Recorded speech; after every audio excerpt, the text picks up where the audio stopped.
Hey everyone, Yoyston here, and I hope you all are doing well, wherever you are in Middle-earth.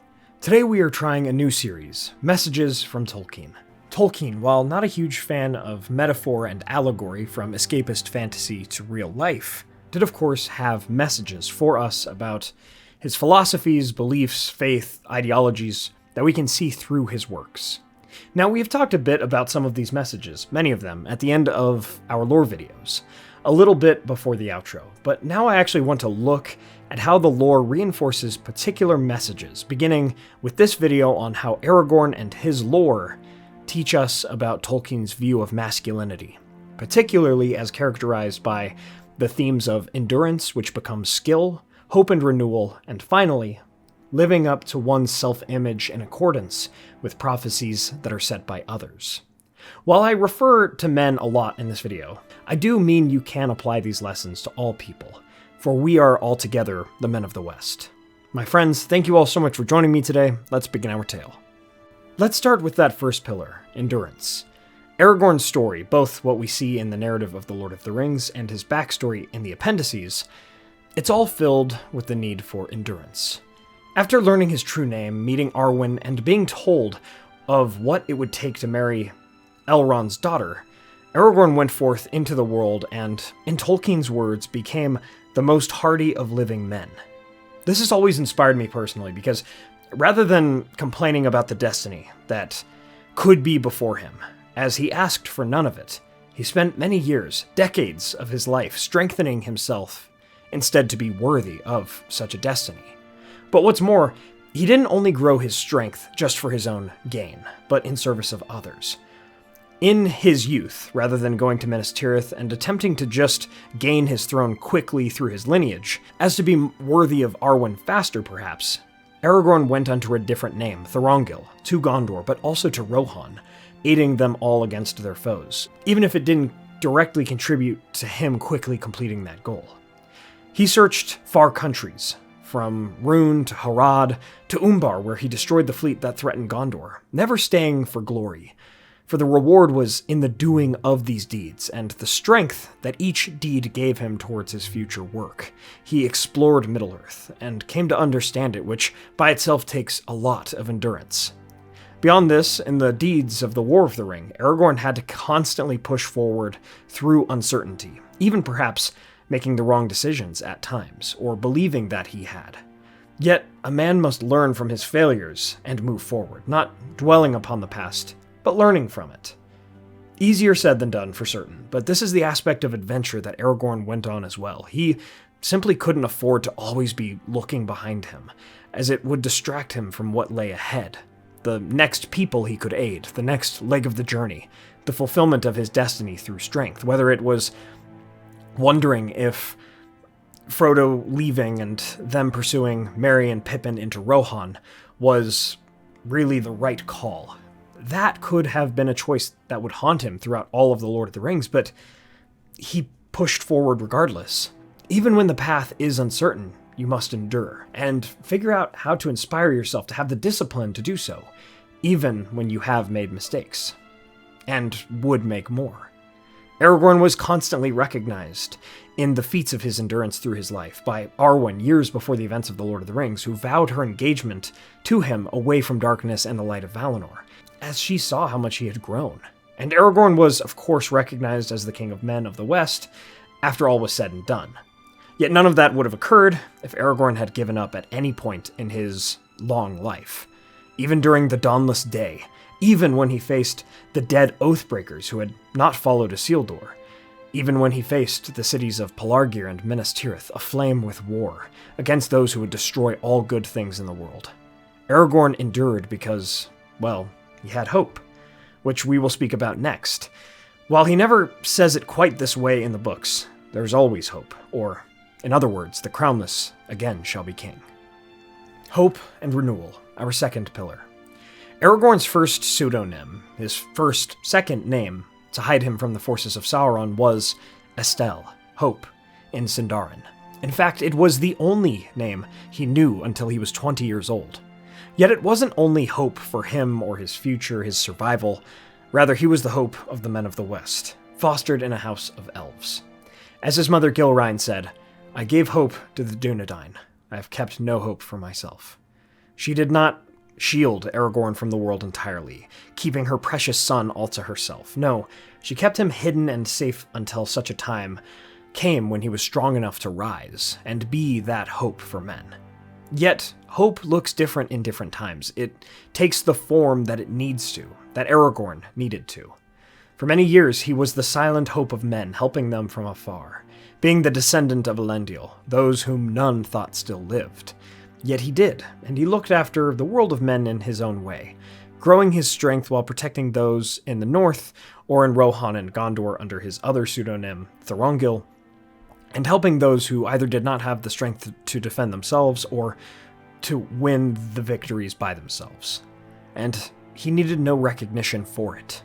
While perhaps not apparent in every moment of the lore, we have to remember how humble and selfless Aragorn was as a character. He never assumed the mantle of king was his simply by heritage alone, but he recognized that his deeds would have to also earn him the throne of his forefathers. So he became the man that Arnor, Rohan, Gondor, and other lands besides needed him to be in those times that he was needed. And that was hope.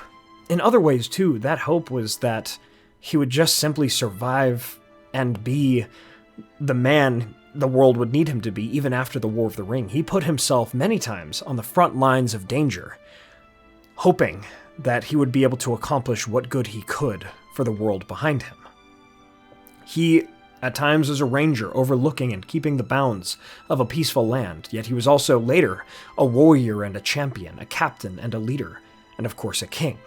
All in their times equally important and hope-giving to the people who knew of him, and dread-inspiring for the foes arrayed against him. And through these roles, Aragorn brought about renewal, like the new sapling of the white tree that he planted in the courtyard before the Tower of Ecthelion. Aragorn helped usher in a new age of men through courage and humility, the hope he gave to the world. And truly, a good man is a renewer, one who has faith enough in the world and universe around him to carry on the effort of renewal, to make all his sacrifices worth it in the end. A steward and protector of the weak and mighty both, who can see beyond himself and his own time. There is that old Greek proverb that states a society grows great when old men plant trees in whose shade they shall never sit. And literally, Aragorn did this with the White Tree. Aragorn did exactly that. He would, of course, not know what would become of his kingdom, but he set it on a right path that he had hope and faith in would be enough of a right path where all those around him would find success in their future. And those who came after him, of course.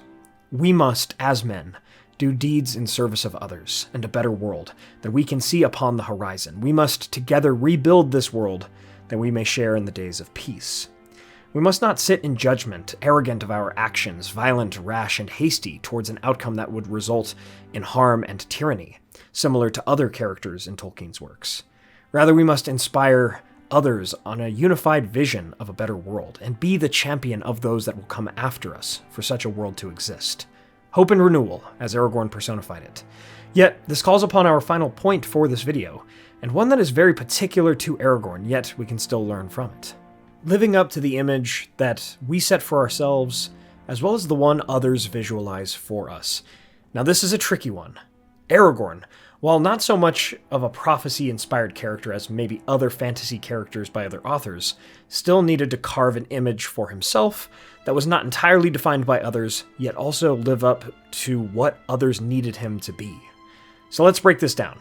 He was the heir of Gondor and Arnor, the last chieftain of the Dunedain, and in his own words, the latest king of the Elder Days and the last of the Númenóreans. He was the leader of the Men of the West at perhaps the most violent and dark of times in living memory during the late Third Age. Elrond told him that if he wished to marry Arwen, he needed to become the High King of Arnor, a kingdom gone for a millennium, and Gondor, a realm in strife, falling ever closer to defeat against the darkness, who had not seen a king in also about 1,000 years. Aragorn, at 20 years old, learned of the great men who came before him in his bloodline, and was given this vision for his life that would have been, understandably, easy for anyone to fall short of. And he still had before him many years of uncertainty in becoming a man, even a man without his father, as Arathorn had fallen when Aragorn was 2 years old, and while Elrond was like a father to him, he was of elven kind, or at least half-elven kind. He didn't quite understand what was placed before Aragorn in this capacity. Aragorn was one of the Rangers, and it would have been all too easy for him to run from his fate and escape into the shadows, leaving the world of Middle-earth to fend for itself. He carved for himself the future he wished to live in, again with Arwen, in a world of peace, where he may be what others also needed him to be all the same.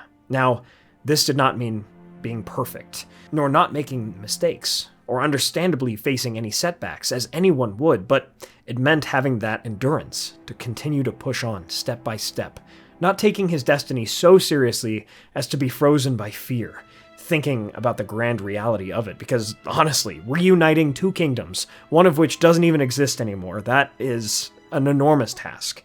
All while, of course, seeing to the downfall of Sauron, someone who your ancestor, the greatest ancestor of your line of men, sacrificed his life to take down with the last High Elven king. Like, these are enormous asks of anyone, even and especially Aragorn, but even though it took a century, almost a century of his life, 88 years, to see it fulfilled, he was patient about it too. Taking the time to grow in wisdom and strength to see things set aright, believing in a larger vision or fate, that of perhaps the world, the Valar, Eru himself, that he would be in the right places at the right times to do the right things. Again, we go back to that hope and that idea of faith, to be where he needed to be.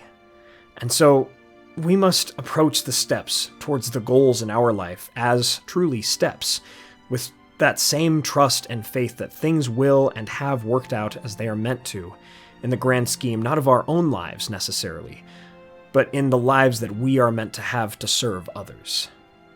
Our vision for the future will never turn out exactly as we imagine, but every step towards and seemingly away from that future will, if taken with the right attitude, make us a bit more able, skilled, willing, and worthy to behold such a fate. And so, my friends, these are the themes, messages from Tolkien that we can discern from Tolkien's lore regarding masculinity through the character and story of Aragorn.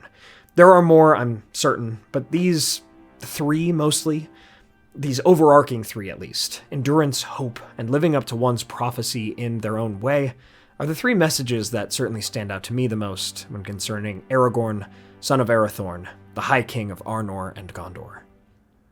Thank you all so much for watching. I hope you all enjoyed this video. If you did, please be sure to hit that like button and share this with a friend. What are your thoughts on Aragorn and masculinity, and how Tolkien presents a masculine archetype to us through the character and his story? I'd love to do more of these, looking at how Tolkien perhaps approaches femininity through characters like Éowyn, Arwen, Galadriel, Melian, and others. I want to put some thought into which character I should look at first with that, and perhaps consult my fiancé on it too. And I want to look at other messages as well, the role of a mentor, how weakness can be a strength, or humility and grace overcomes vanity and arrogance, things like that. So let me know what you think, where I could bring this series for us next. If you'd like to support the channel, please consider getting some candles from our friends Mythologie Candles, or order some Whatever United Cutlery, Lord of the Rings sword statues, and other replicas from Castle Kon, who does international shipping, and use the code WEST at checkout. And please check out our merch. Join our memberships and Patreon for access to our Discord server and our monthly podcast, an episode of which will be coming in the next few weeks. Thanks to our Valor Tier patrons and YouTube members, Ed Patterson, ComicNut64, Brian Hunley, Peter Shepard, John Hume, Maurice Jenkins, Arthur Merlin, Theodore, Zoomi, and Todesmorgen, and Joby Weasel. Thank you all so much. Please subscribe and hit that bell button to join the Men of the West and all of the free peoples today. And I'll see you all again next week with a video theorizing the origins and fates of the greatest weapons in Middle-earth. My friends, thank you all so much for joining me on this adventure. Until the next one.